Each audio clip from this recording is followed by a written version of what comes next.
તો રામ રામ ને સીતારામ મિત્રો, ફરીથી મળી ગયા છે નવા મિની બ્લોગમાં આપનું હાર્દિક સ્વાગત છે મિત્રો. ને આજે આપણે સરસ મજાનું કામ મિત્રો, મારી ગાડી થઈ ગઈ હતી ખરાબ, એટલે મારે જવાનું છે મિત્રો સરસ મજાની ગાડી રિપેરિંગ કરવા માટે તળાવ.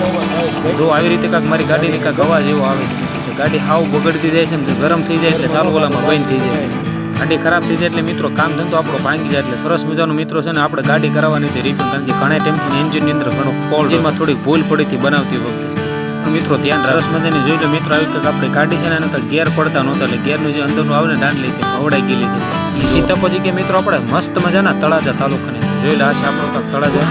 ત્યાં પણ મિત્રો વરસાદના કારણે ફૂલ પાણી આવતું હતું, જોઈ લો તમે મિત્રો. સરસ મજાનું પાણી પણ આ બાજુ આવતું હતું ને આપણે જવાનું હતું જોયું ગાડી રિપેરિંગ કરવા માટે આપણે ગેરેજ.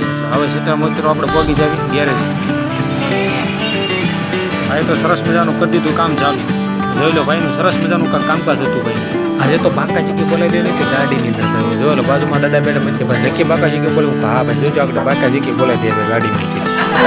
ભાઈ જોઈ લો કાઢી સરસ મજાનું એન્જિન, આ છે આપણું ઓઇલ, સરસ મજાનું એન્જિન છે. જો મિત્રો જો ગાડીની પથારી ભરી ગઈ, મોટો ફોલ્ટ આવે 70 રૂપિયાની મોપર બાકી ગાડીની પથારી ભરી ગઈ, ધંધો ભાગી ગયો, આજનું કામ આખું બંધ ગયું આના કારણે. એટલેમાં નાની નાની વસ્તુ છે ને ભાઈ ફૂકા કાઢે, એટલે જીવનમાં એમ જ કેવી ભાઈ મોટા કરતા નાના વસ્તુ કિંમતી ગાડી થઈ ગઈ છે મિત્રો આપણે સરસ મજાની કમ્પ્લેન. જો ભાઈ સરસ મજાની કરી દીધી છે ગાડી. ભાઈને કરીને થોડીક મસ્તી, ભાઈ તો કાતર મારવા મને કે ભાઈ અહીંથી હાલતા તો ન માર ખાવું રહેવા દઉં ભાઈ.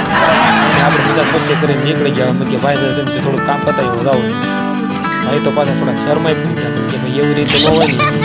ભાઈને નવા આવી ગયા કસ્ટમર, મને કે હાલો ભાઈ તમે જાઓ હવે, અને મળશો આપણે આવો મિત્રો નવા બ્લોગની અંદર.